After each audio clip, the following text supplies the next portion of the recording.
Good morning, everyone. How's everybody doing this morning?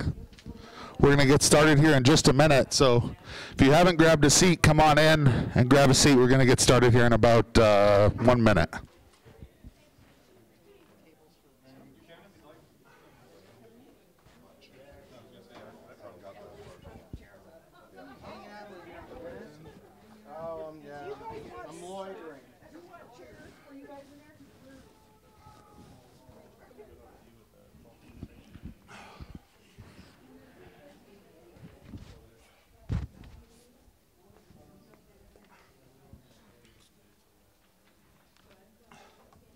All right.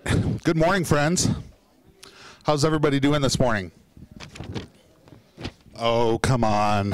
How's everybody doing this morning? There it is. There it is.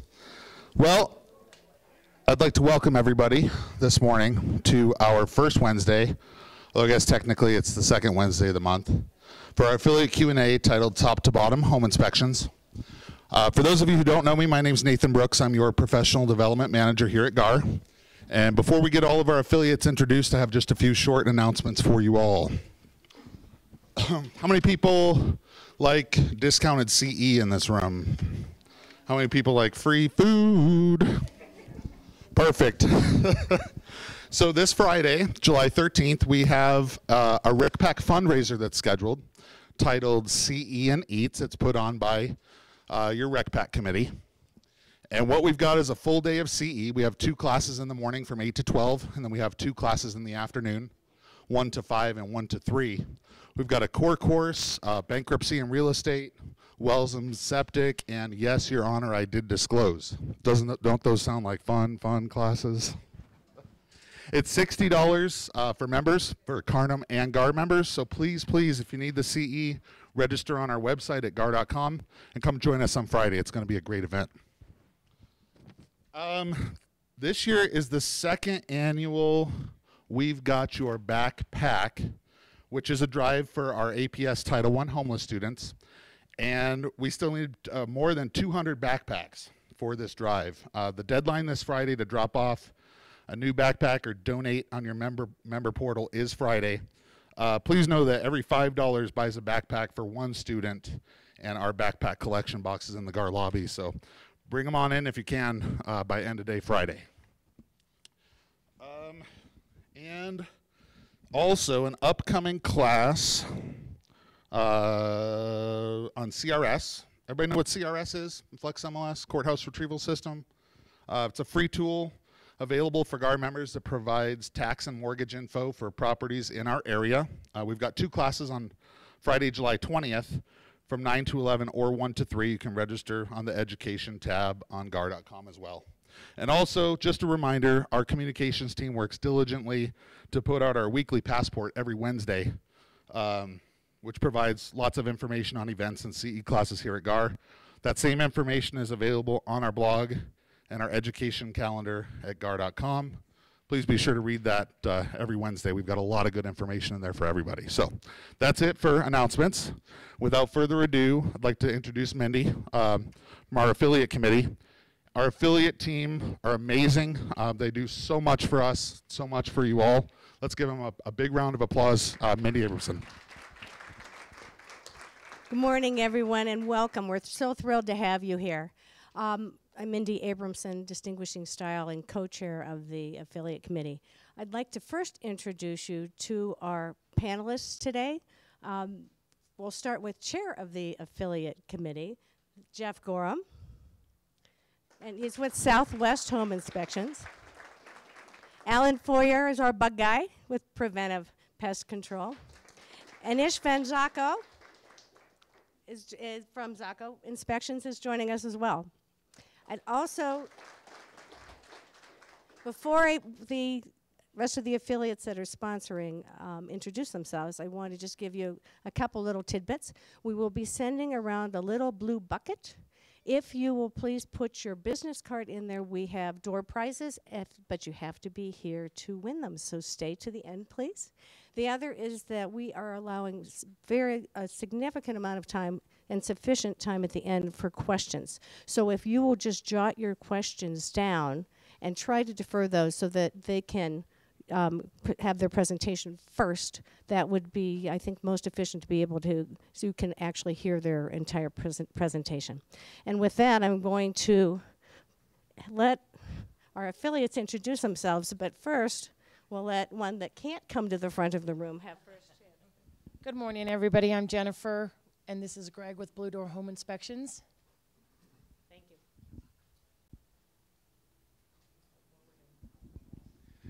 All right, good morning, everyone. My name's Lloyd Swartz. I'm with My Auction Addiction. We are your only GAR affiliate member that is an estate seller. We do estate sales, moving sales, downsizing sales, business liquidations, storage auctions, but we use an online platform which allows us to deliver a far superior service for less cost to your clients and far more in far more accountable way. They actually get a printout of what everything sold for and know what the disposition of every item was. So that's pretty cool. We also very flexible. We work in gated communities, restricted communities. We do small jobs. We do big jobs. We do 48-hour turnarounds. We do high-end sales. We do a little bit of everything. So I'd love to help your clients and make you guys look like heroes by providing a great service. And by the way, if anybody's taking the ethics class on Monday, I'll be sponsoring that and attending it for my Blue Door membership. So anyways, I appreciate you keeping us in mind. My Auction Addiction, there is a card with a little house on your table there.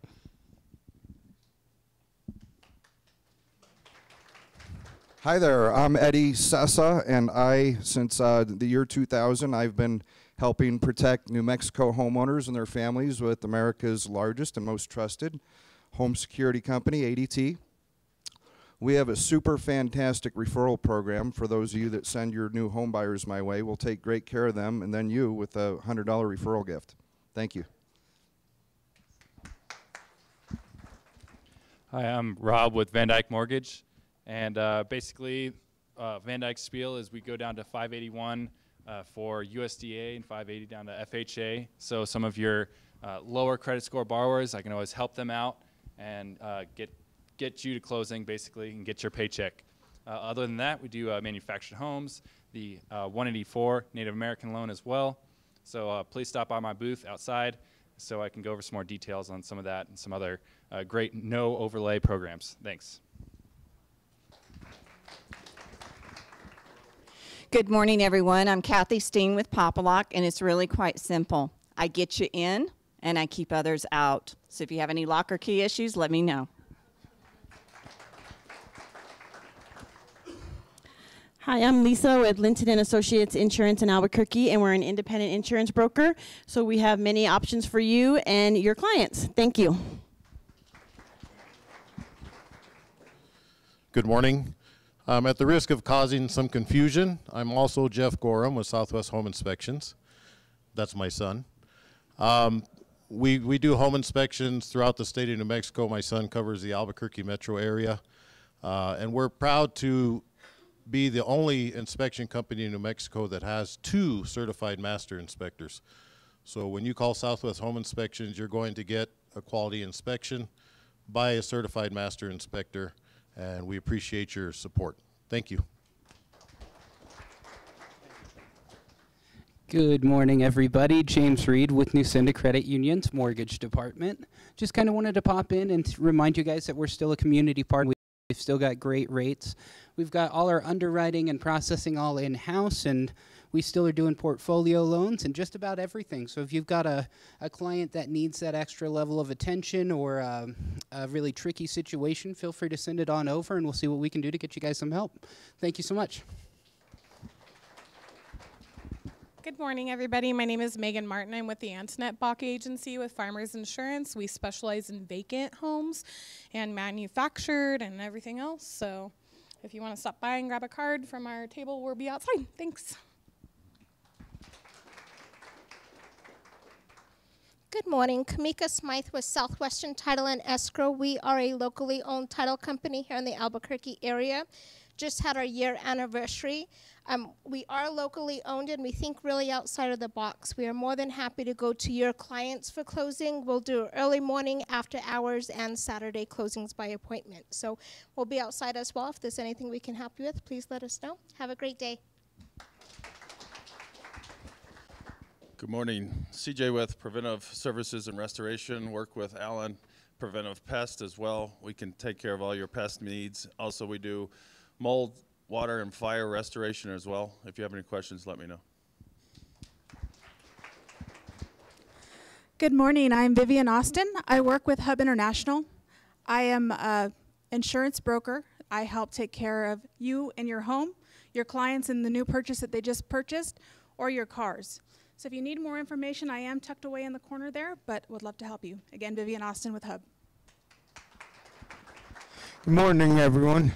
Steve Checco. I'm with Gold Financial Services. We're a banking platform in town. You're in for a treat. Thanks for coming by this morning. And Jeff and Alan and company are going to take good care of you. So thanks for stopping by, and you're going for a treat. So we'll talk to you soon. Good morning, everybody. You guys are in for a treat today, like you said. I'm Tim with Jocko Home Inspections. We pride ourselves on taking care and assisting you and your clients with your transactions. We take pride in that. So have a great morning. It's going to be a good one. Thanks, everyone. Mindy Abramson again with Distinguishing Style. If you're interested in selling your properties for top dollar and getting your commissions, at getting the speed at which you receive your commissions, then it'd be my pleasure. Oh, my God. Start this thing all over. All right. Anyway, it'd be my pleasure to help you distinguish your properties from the rest. Sorry about that, guys.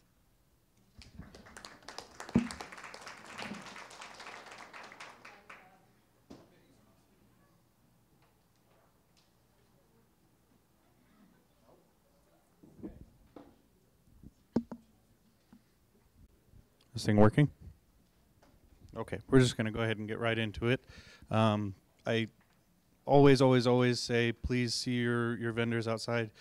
They do quite a bit with GAR itself, as well as for the affiliate committee. A lot of these guys that you'll see outside come here day in and day out throughout the month, helping with the backpack drive, run for the zoo, you name it, with different assorted events that help out GAR itself as well as the community. So please stop by afterwards and see your vendors and just have a chat. Alrighty. So we're going to be talking about today helping inspections run a little smoother. Going to give you a few tidbits of information on preparing for the home inspection, things you can do to make it easier for us to get the job done more efficiently, things the sellers can do to make doing our job more efficient as well. Oh, I feared this would happen. There we go.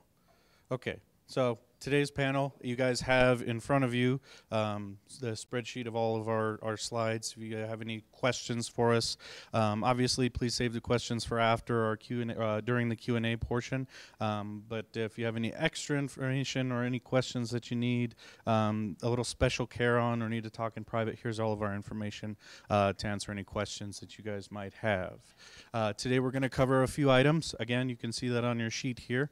I'm not going to go into every one because it's going to take us way longer than it should. Vacant versus occupied homes. Obviously, in our respect, a vacant home is going to be much easier to access. It's going to be much easier to inspect, and we're going to be able to inspect it more fully. Now, that's not always the most prudent. That can't always happen. The best thing to do, at least in furnished homes or homes that are occupied, would be to make sure any kind of areas that we need to access, 36 square inches around the electrical panel, things of that nature. Those areas we're going to need to access immediately for the inspection instead of having to move furniture, stored items, or that sort of thing around as well. Most of us, at least here in the Albuquerque area, have Supra access via CBS code. Ask your inspector, because most of us do. We will need the CBS code to access the home, And that makes it much easier to do those vacant homes. Nobody needs to be at the inspection if nobody has the time to do so. It makes it much more convenient. So check with your inspector to see if they have a CBS code as well. That way they can go out on their time, get that done, send you a report in whatever manner they are able to do so. We do, however, encourage buyers as well as you guys to attend the inspection. For one, it allows us to clearly and concisely explain the issues that are present in the home.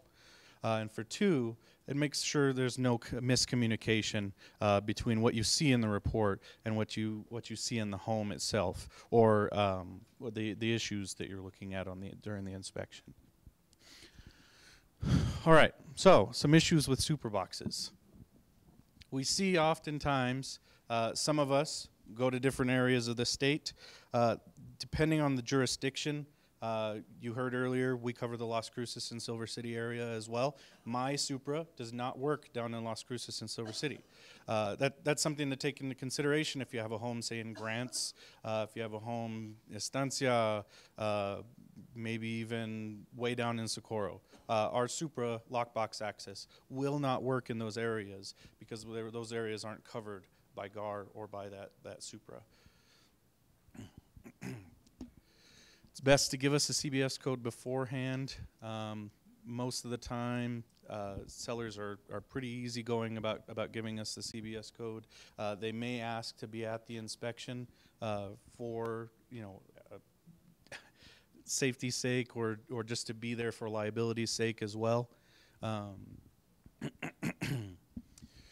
So really just mostly for convenience. Go ahead. Do you guys do Santa Fe? Taco is actually based in Santa Fe.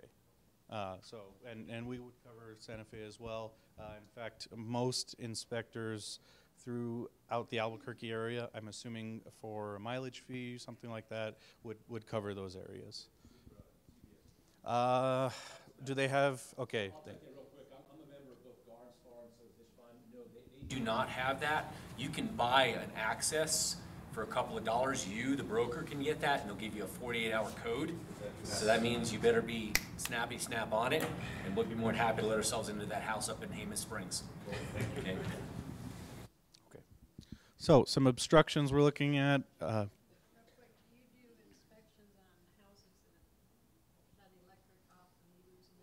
That's something we'll cover here a bit in the actual presentation is foreclosures. That's something we see quite often in foreclosures is the electric and the water have been off. The bank is pretty reluctant to turn it back on. So that's something that would impede us from completing an inspection as well. So at that point, it would basically just be structural physical inspection rather than operating anything as well. So again, stored items and furnishings, those do block us from a full inspection of floors, walls, and ceilings. If the utilities or appliances are blocked, we're not going to be able to inspect those items. We're going to need access to some of those items for operation. Alan will definitely need some of those areas unblocked for pest inspections, crawl spaces as well. That's a pretty large item there. Because insects, they love warm, moist environments, and the crawl space is pretty fit for that. Definitely the electrical panel. Most inspectors will take off the dead front. 36 square inches of space is actually common fire code in today's day and age.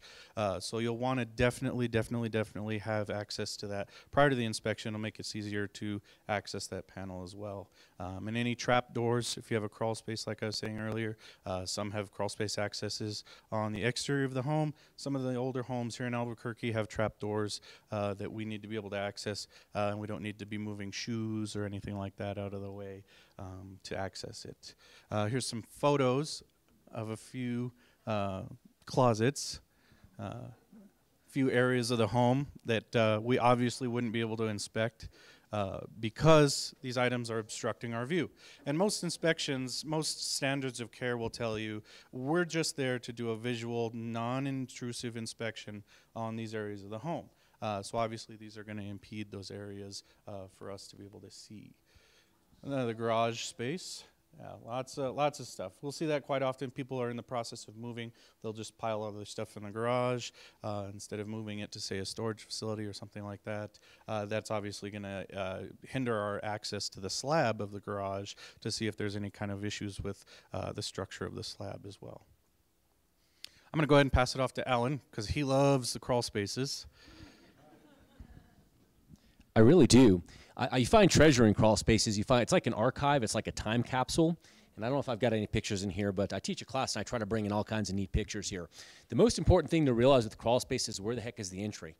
Okay, sometimes it's obvious, or we think it's obvious because we see a hatch on the outside of the house, but that may be deceiving. That may be simply a meter access or something, or it's an old entry that's been blocked off, or it's not large enough. Okay? If it's inside, please ensure that we have access to get to it. And what I mean by that is often a good place to put a crawl space hatch inside is a closet. It makes a lot of sense. And if it's a hardwood floor, it's a little more obvious, but if it's underneath carpeting, it's absolutely not obvious at all. So it's important that you interview the current owner of the home and say, where's that entry space? And if they would clear that, and I mean by clearing that, remove their personal possessions from that closet and actually peel back the carpeting so that we can do that. We've all found crawl space entrances in very awkward locations. And we've had to actually make phone calls to people and say, we can't get into the crawl space. We know we're over, we're on a slab because it goes crack, crack instead of thud, thud.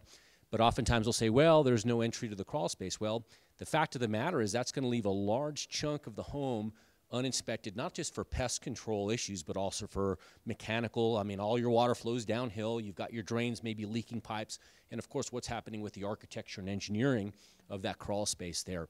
I will tell you right now, if you take a look at the sizes here, an 18 by 18 inch access port is probably the right amount. Most of your studs and most of, excuse me, I shouldn't say your studs, but most of your joists are 18 inches on center or 2 feet, but I've even seen them at 1 foot.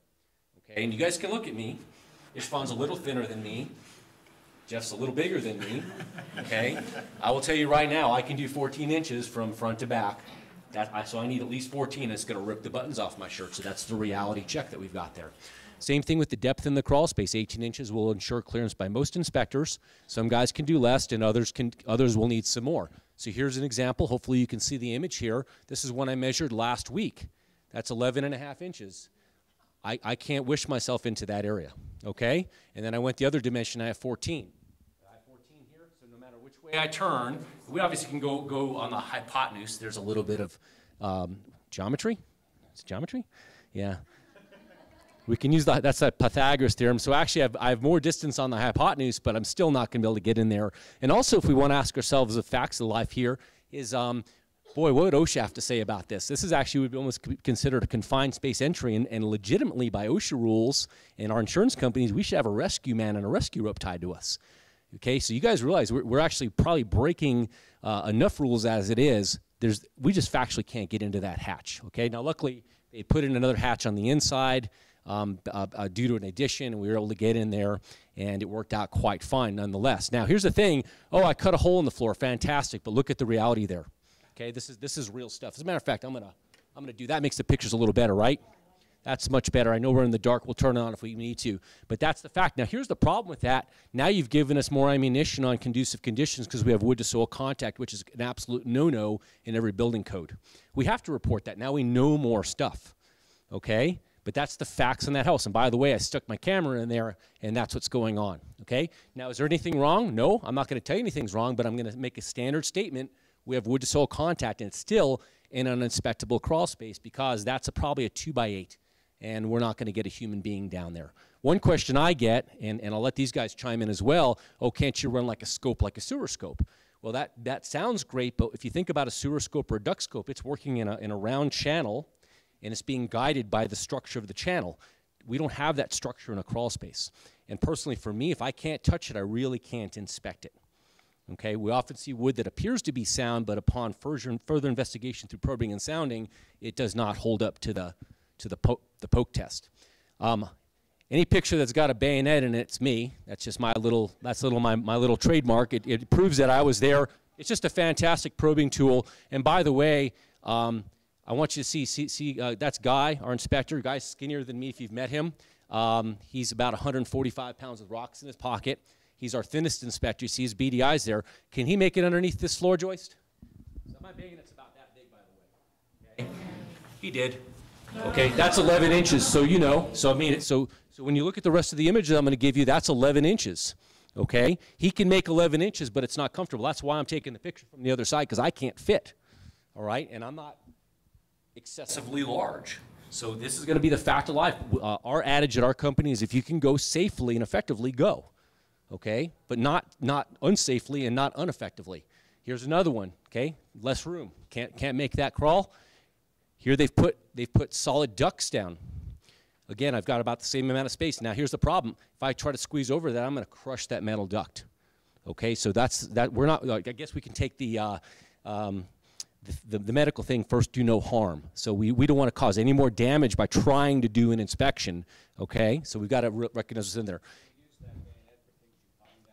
I use it for nosy realtors as well. Okay, so what my bayonet does, it makes me about a foot taller. So I can poke soffits, but I do poke things. I actually will dig. I'll dig underneath. If I can dig soft sand and give myself 2 or 3 more inches, it's a very utilitarian tool. Okay, so that's why I take it there. Here's a couple things to avoid yellow flags during examinations before we even get there. So here's my thing that I know about realtors, because I sit in a lot of classes here. Lloyd talked about sponsoring a class. Well, I'll sponsor a class and I'll sit in to learn about you guys, from you guys, with you guys. And I don't think anybody takes somebody to a property and says, yeah, this is your final look at this property. I don't think you guys take a listing without doing a pre-listing inspection, a walk around, and deciding if you want to take the listing. Am I off base on any of that stuff? So look around when you're doing that and make some decisions about the property and give your client some tips. And this is in your handout. Take pictures if you want, but here's some yellow flags to avoid. And this is for all of us. Fix these things before you even have us come out. Okay, wood to soil contact. I'm not gonna read this list. I'm gonna ask these guys. What are one of the 2 of the biggest ones for you, Ishvan, that you see? Grading outside is one that definitely is an issue, because it can cause settling of the foundation, it can cause water entry into crawl spaces, it can cause other conditions that are conducive to mold. So, thank you. I'm looking at trees and plants touching eroding the structure, particularly around your roofs. That's going to be a concern with the insurance company.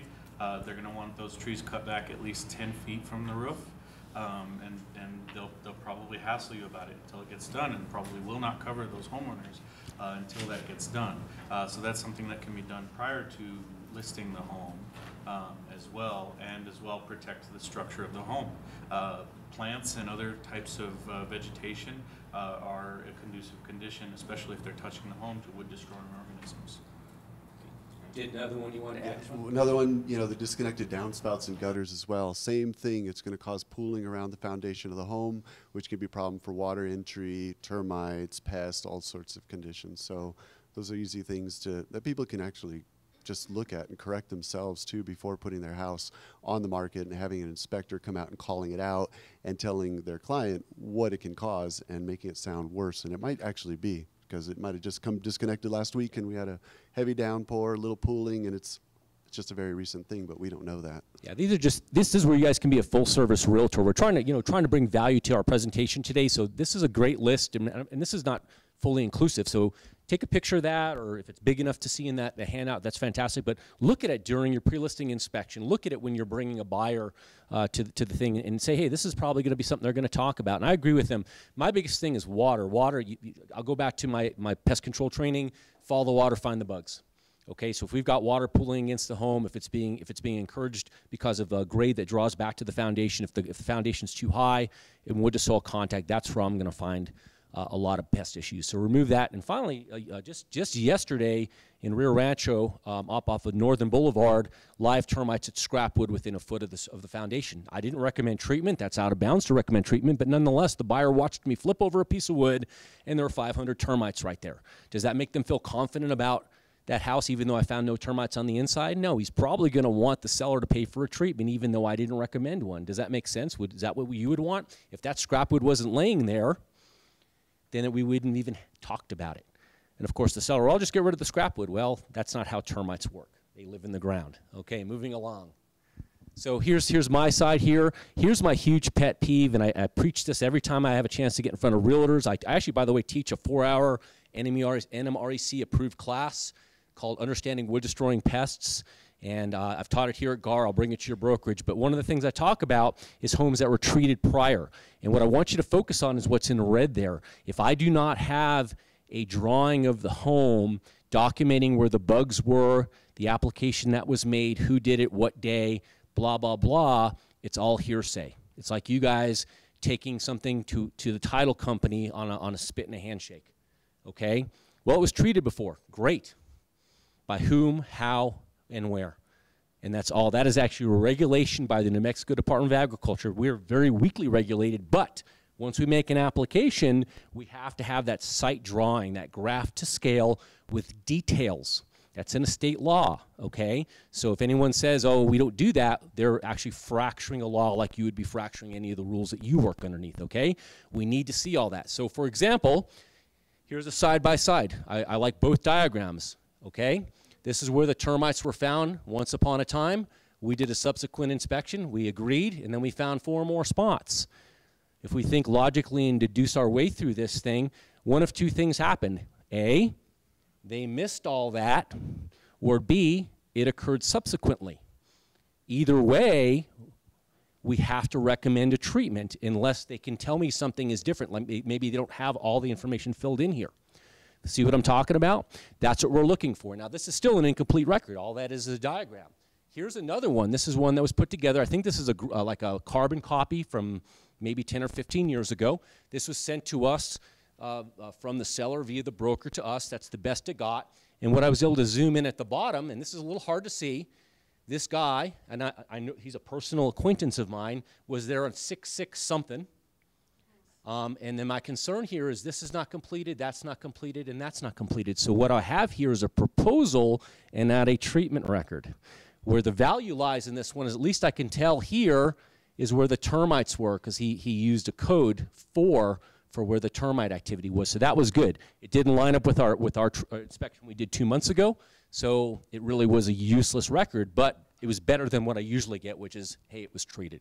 Okay? What we're really looking for is the diagram plus the treatment application records. What day, what time, what did you use, how much did you use? That's what I'm looking for, guys. You could send me an invoice. It means nothing to me because all that is a record of payment. It doesn't give me any factual scientific information that I can utilize to say everything's honky-dory at this home. Okay? I'm going to pass it off to Ishvan because this is his purview. There you go. Hi. Okay, so a big thing that we run into in a lot of inspections that limits what we can do is not having the utilities on, not having the systems on, not having the swamp cooler set up for the season. There's a lot of different things that go on in a home, especially when it's unoccupied. Nobody's been living there. They shut it all down for the winter. They winterize it. They're trying to protect the house. Or they just turn off the gas because they don't want to pay for the gas. We've seen that happen. They just turn the gas off, and we show up for the inspection, and we send out letters too. You know, I'm sure most of the inspectors ask for the brokers to make sure that the utilities are on so that we can do an inspection. If we can't inspect a system, we cannot give our clients the information they need to make their purchase with confidence, knowing that everything is working. I had a scenario yesterday where all of the heating units were turned off, have been turned off, and were never used, and they refused to turn them on before the inspection. They said, the inspector can turn them on. Sure, I can try. I tried. They have been off for so long. There's probably air in the line. They need to be bled. There's a whole lot of things that go on when those kind of scenarios come up that an inspector cannot handle, as well as he would be taking on a liability if he were to, and the time for the inspection, you know, becomes unrealistic. So it's one of the things that you definitely want to be aware of, you know, are the utilities on? Ask, you know, if it's your listing, ask your seller. If you're the, representing the buyer, you know, make that inquiry to see that all those utilities are turned on. And sometimes they'll say they are on and we show up and they're not. It's not your fault, but anything that we can do to help, you know, prevent that is always a great thing. So, yeah, can't.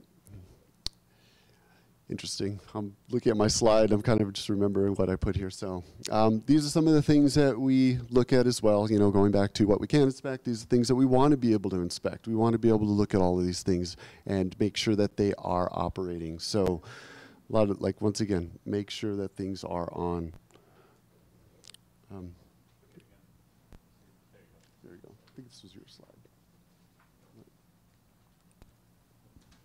It's working now? Forget about it. Okay. Here you go. Here you go, Jeff. Another thing that we're looking at, as far as at least during the inspection goes, is you're going to want to prepare your clients to understand and have a reality of how the inspection is going to run. Because there's a few items, and goes back to OSHA standards, goes back to our standards of practice with INTRNACHI and ASHI, depending on the association that the inspector belongs to, is site safety. Some inspectors will have signs on their ladders. That's for liability's sake. I don't want to see anybody but me on a ladder. Most of our inspectors have insurance for general liability and E&O. Some of them don't. Those are the guys you don't want to use. General liability doesn't cover accidents that happen with our equipment that's being used by buyers, sellers, or you guys. So we would have to foot the bill for that. So as just a general practice, on roofs, most of us take plenty of pictures. We'll have those for you guys. In crawl spaces as well, that's something you guys shouldn't access with us. In certain areas as well that would be dangerous for you guys, like around the electric panel. Those are areas that we should be accessing on our own because the insurance only covers us for those items. Let's see. All inspectors should be using safety equipment for ancillary inspections. Radon is a big one. Mold, especially as you can see in the picture. Jose over there does not know how to use a stage 2 mask. You should be using a mask when doing an inspection for mold and testing. If you're swabbing for mold, those particles can get in the air and get in your lungs. That's how it affects you, is when those mold spores get into the alveoli in your lungs. So you'll definitely want to be wearing protective equipment. And again, that's another area you don't want to be going with us. Animals, and my father can speak to this because he was attacked by a dog recently. Animals should be pent up. Doesn't matter if they're vicious or it's just best to keep them out of the way, just because they tend to get in the way. Cats especially, it doesn't have to be just dogs. Animals will impede us from completing a full inspection. They'll be distracting us from visually inspecting items. And dogs especially, the owners are liable for anything that happens to us during the inspection, but at least for the inspection's sake, we're not going to be able to complete an inspection if, and my father did complete the inspection, if we're being attacked by an animal. And again, goes back to if we are having to pay attention and move the animals out of the way, we're not going to be able to focus on the issues at hand. Okay, we'll pass it back to you, Stefan, for these. Lovely home. Yeah. So one of the things I definitely want to talk about is, touching on where Jeff was about safety. Safety is a big concern, especially if people are coming to view the house. Everybody that's in that house, or you own the house, you're liable for somebody tripping, falling, getting injured, anything. So there's a lot of little things that you can look for that you can bring to the seller's attention to try to correct before people are coming in their home. And something like this, yeah, that's kind of startling. Something like that would probably be just ready to be bulldozed. So tripping hazards. Tripping hazards actually cause a lot more injuries than you may realize. And we probably all know somebody that's tripped, and lots of times it's on little things. Going up a staircase and the last stair is half an inch taller than the others, they trip. I've been talking to a client about where the sidewalk had settled and what they can do to repair it. And as we're talking, their spouse came up and tripped on it and almost fell. Fortunately, she was really quick on her feet, so she didn't hit the concrete. But just these little things that we overlook, we just think they're normal things because we see them so often, we get a little complacent about it, but they can cause serious injuries. As you can see, a lot of visits to the emergency room because somebody tripped. And a lot of these accidents are not tripping downstairs or falling off of things. They're actually at ground level that people got hurt from just some little thing, a power cord, a rug bunched up. Like loose carpeting, it doesn't look like much, but when it starts to gather, people hit that and they trip and fall, and who knows what they're going to run into when they fall too. So it can be pretty bad, and these are things that are not difficult to correct, just most people learn to live with them and they just forget about them. And it's good to just bring it to their attention so that maybe they can do something about it before people are coming in their homes and looking at their homes.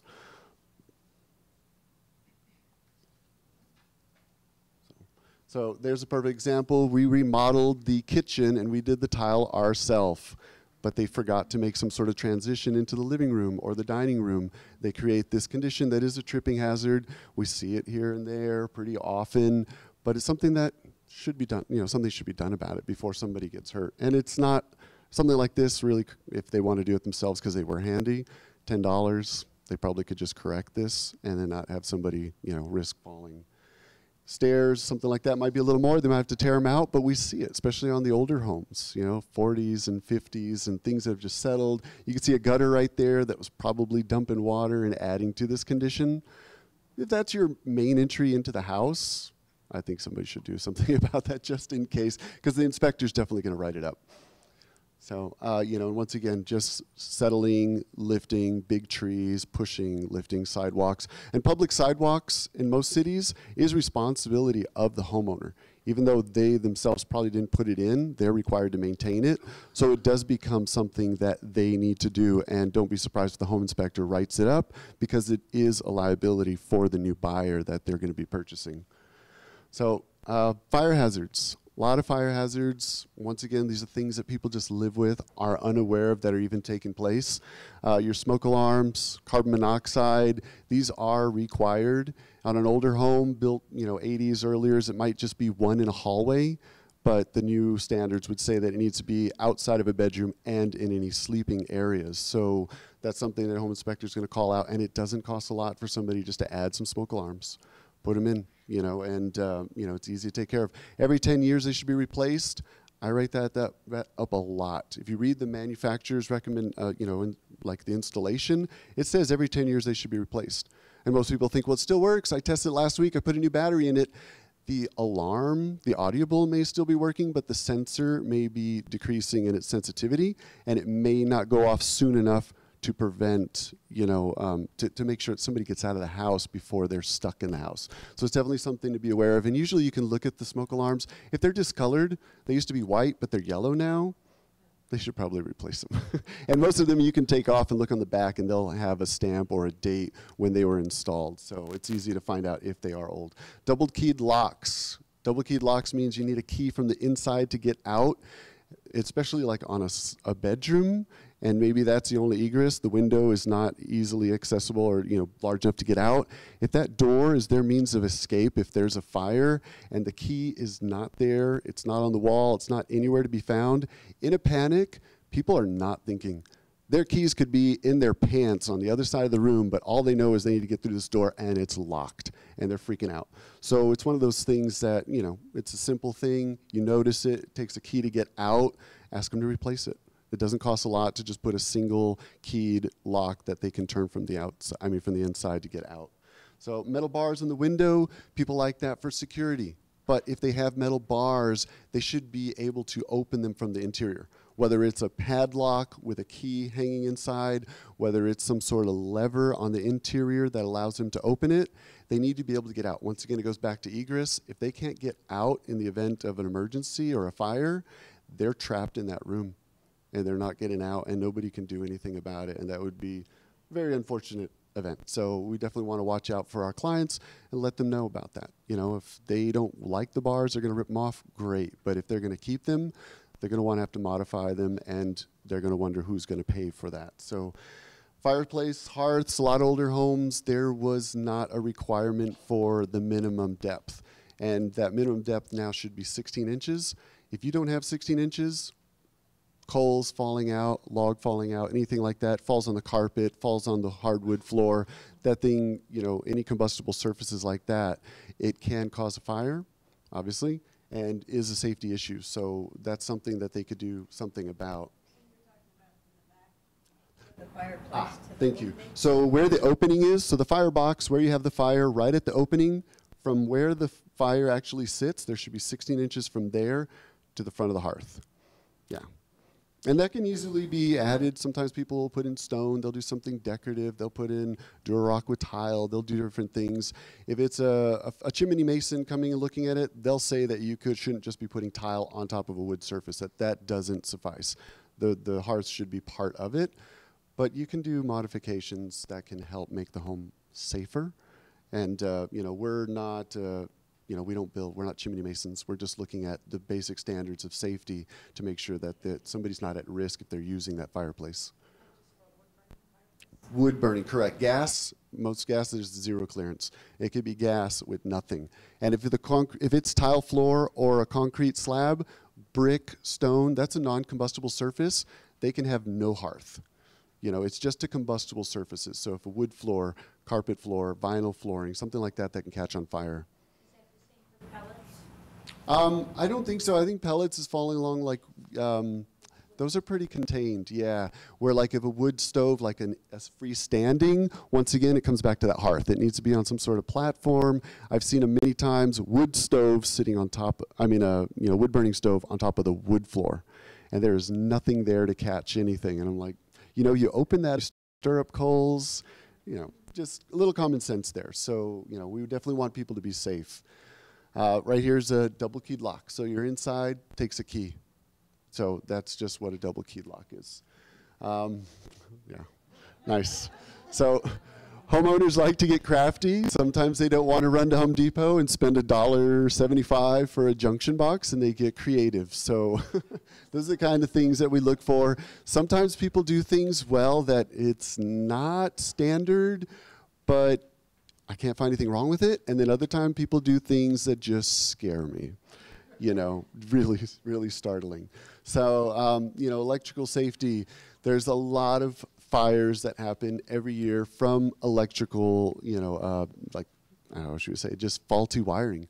A lot of it is people make connections, they don't put in junction box, they just run a wire across the ceiling over to this fan, and you can see the Romex electrical wire. That's not supposed to be exposed. All that's supposed to be either in a conduit covering or inside of a wall so that it's protected.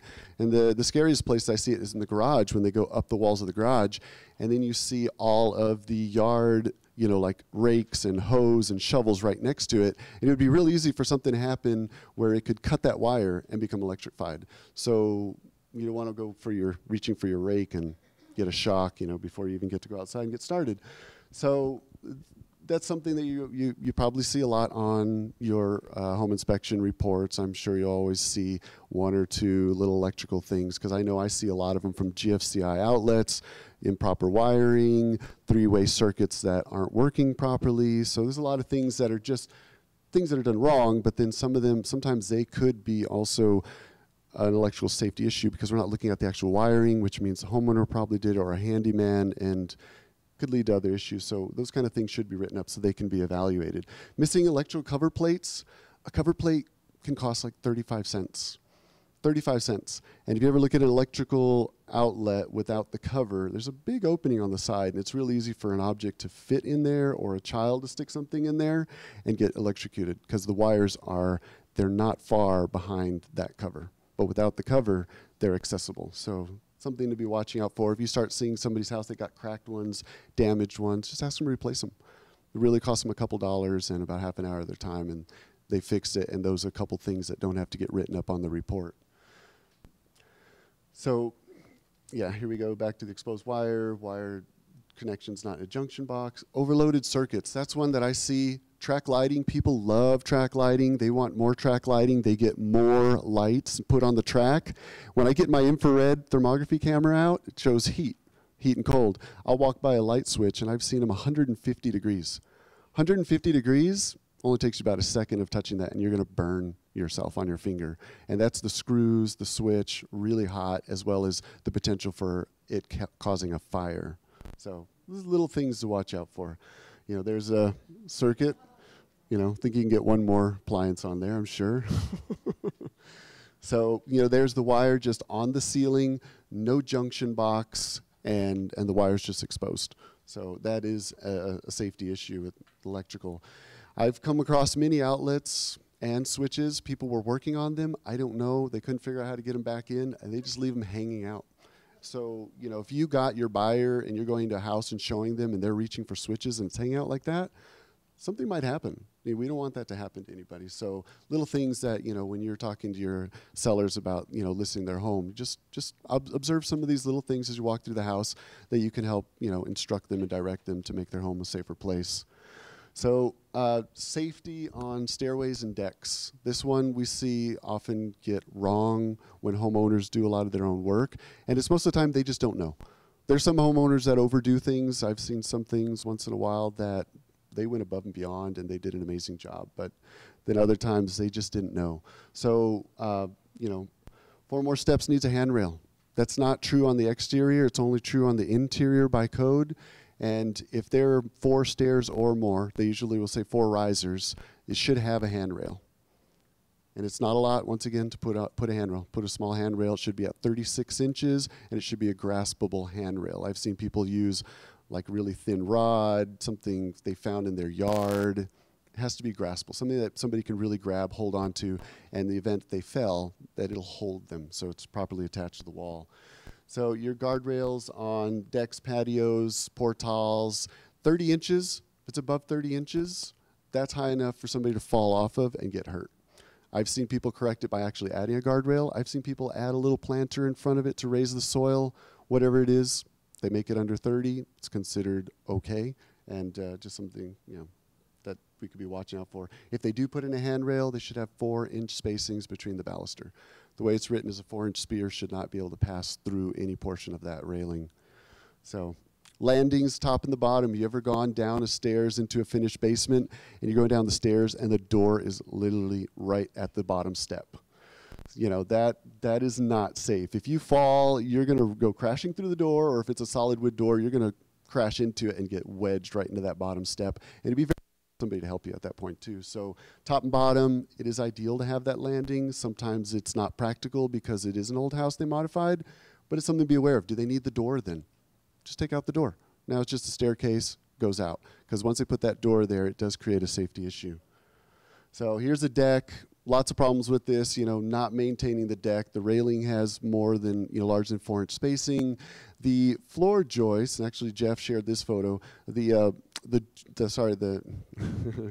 joists that are supporting the decking are actually hanging out.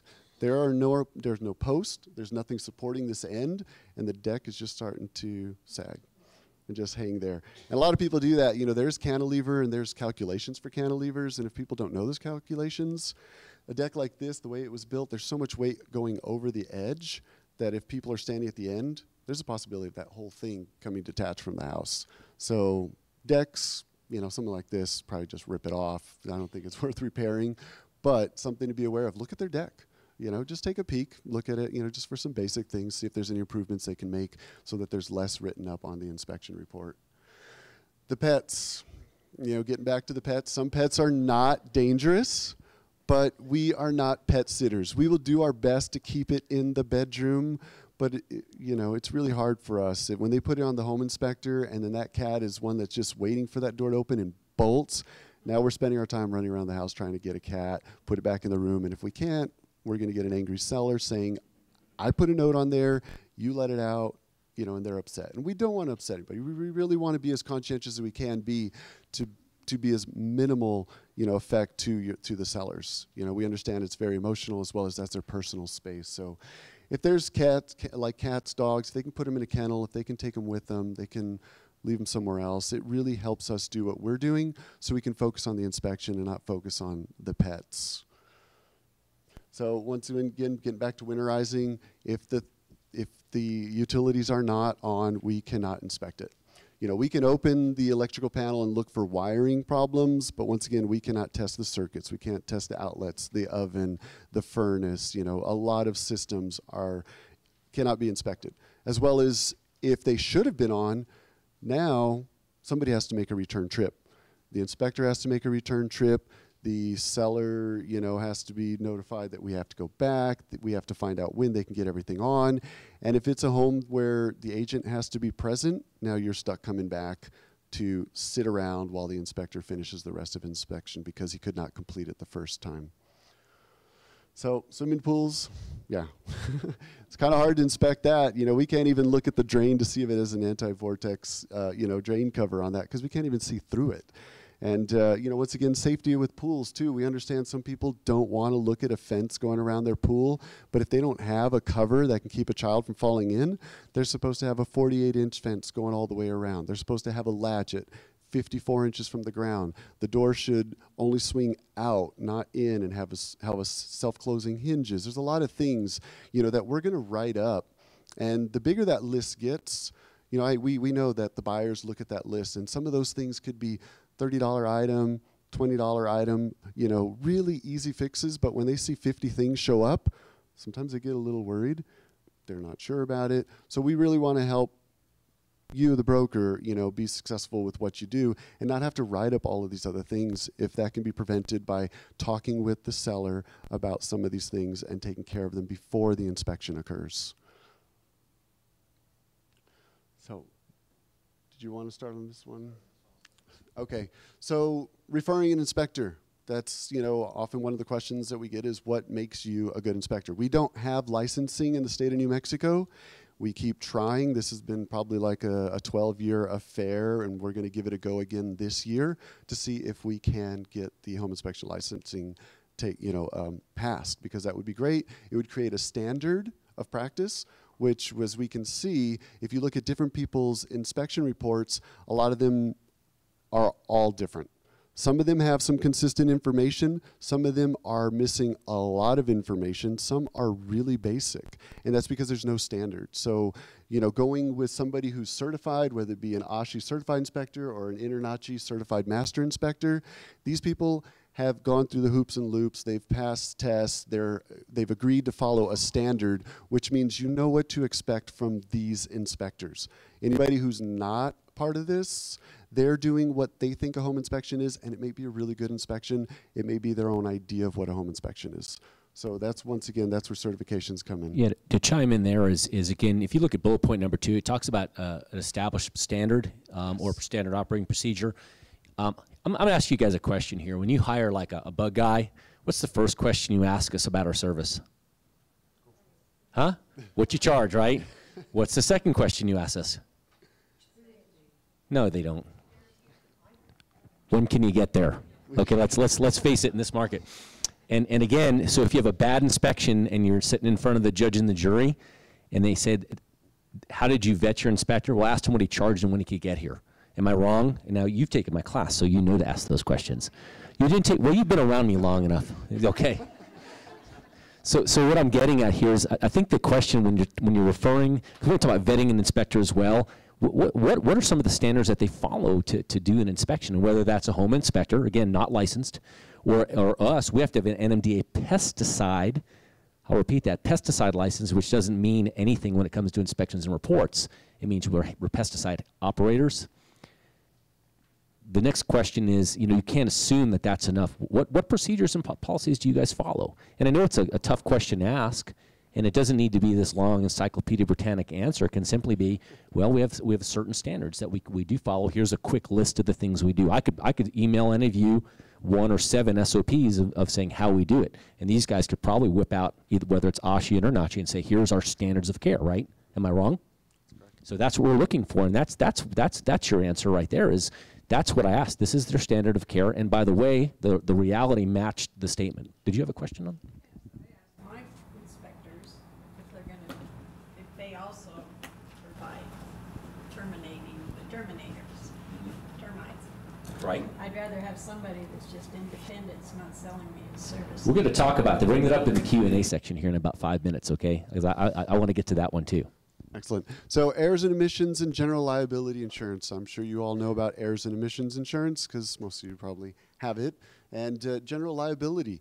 If I go in there and my ladder falls off, you know, like falls down and busts a window, I have general liability, which helps protect the homeowner as well. So, and then the errors and omissions obviously is to help protect the buyer, you know, on what we do and what we don't do, say, and all of those other things.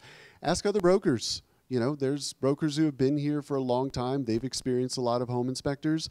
ask them about them. You know, if they're, you know, doing a lot of inspections or a lot of sales every year, they're going to have a lot to say about inspectors, and that's always good feedback because a referral is worth a lot. And I'm sure you know about referrals too, because referrals are a good thing. You know, we're always looking for referrals. Interview the inspector. Don't feel afraid to call him up. Ask him questions. What's his background? What does he do? What makes him qualified to do what he's doing? What does he offer? And his ancillary services, what are his certifications for those as well? Training and those things. Or did he just start offering something else just because it could make him more money? You know, really you want to make sure that they know what they're doing so that they give your clients the information they really need.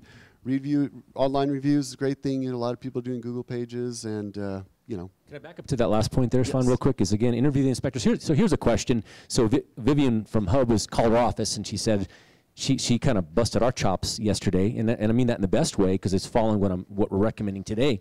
Is she says I want to make sure you guys can handle the specific mission for my specific client, and I don't have all the details. But for example, my session before was about how big the crawl space is, right? Maybe you know the crawl space is 14 inches. That's a great question to ask. I have a 14-inch crawl space. Do you have an inspector that can fit in 14 inches? Okay? And so that seems silly, and it maybe seems a little offensive, but it's a factual and a good question to ask, right? Yeah, so definitely. No, I agree with that. I like it when I get a client or a broker interview me. I really actually enjoy it because I get to tell them about what our company has to offer, and they get to feel better about referring or using our company because they now know more about it. They didn't just hear about it. It wasn't just hearsay. They saw a nice website or a report looks good.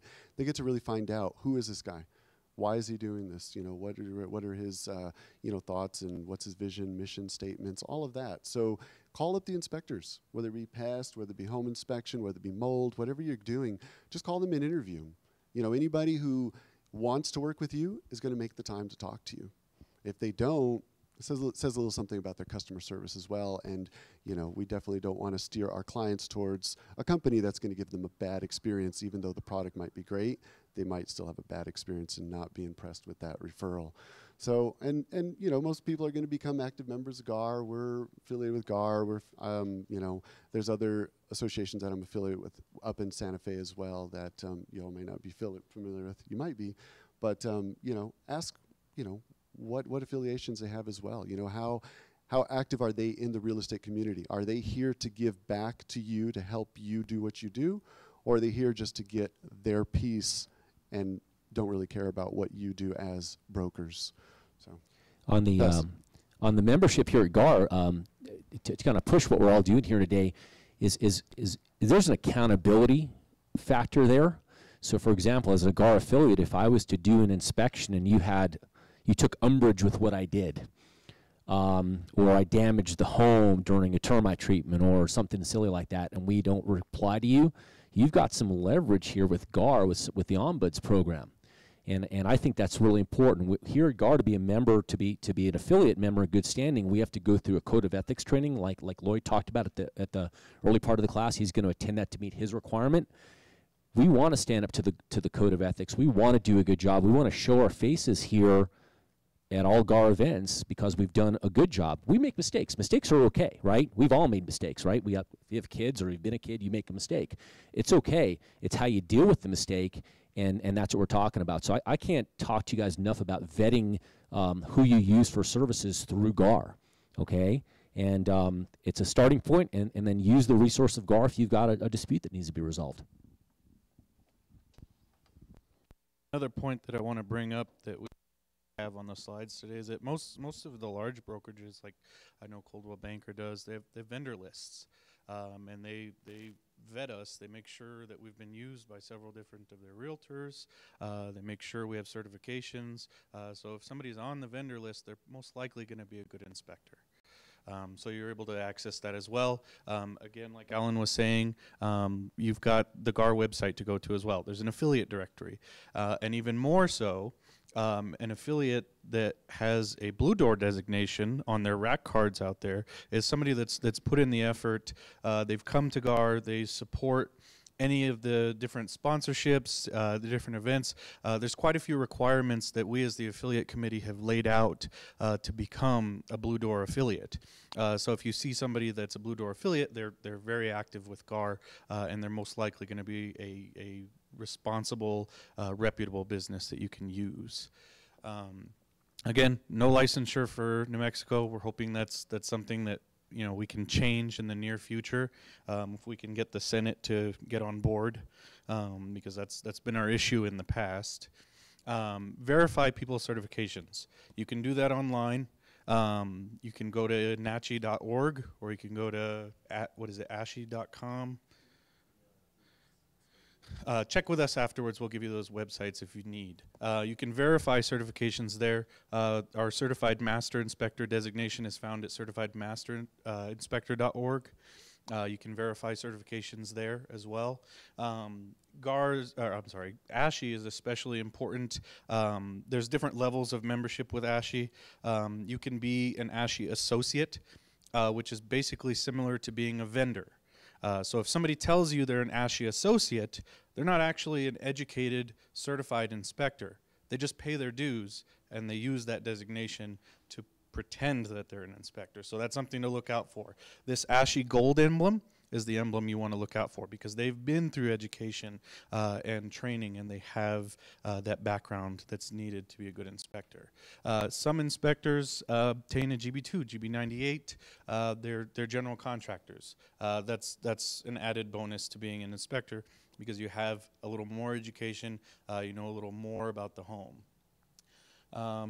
Alan, what exactly are we looking at NSOC?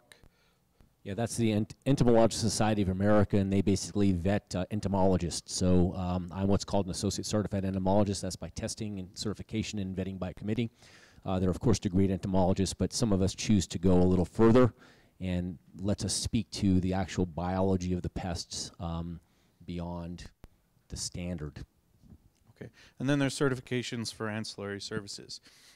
Some inspectors get chimney certified.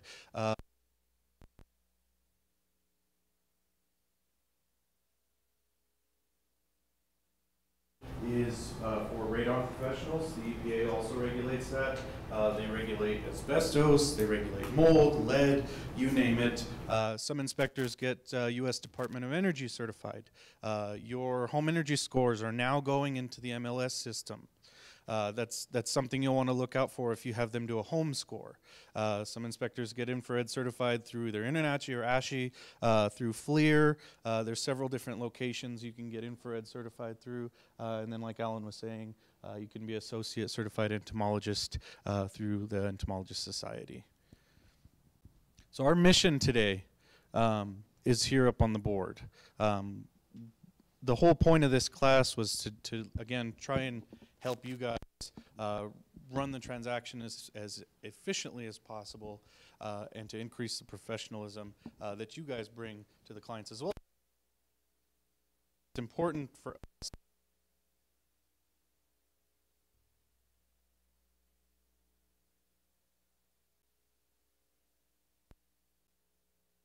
in their lifetime, most likely. So, that's the end of the show. Each of us has a mic over here. We're going to send Mindy, if she's still here, around through the room, give you another mic. If you have any questions at this time, we'll take any questions you might have. Doesn't have to be on the topics that we've covered today, but we'll open it up for Q&A now.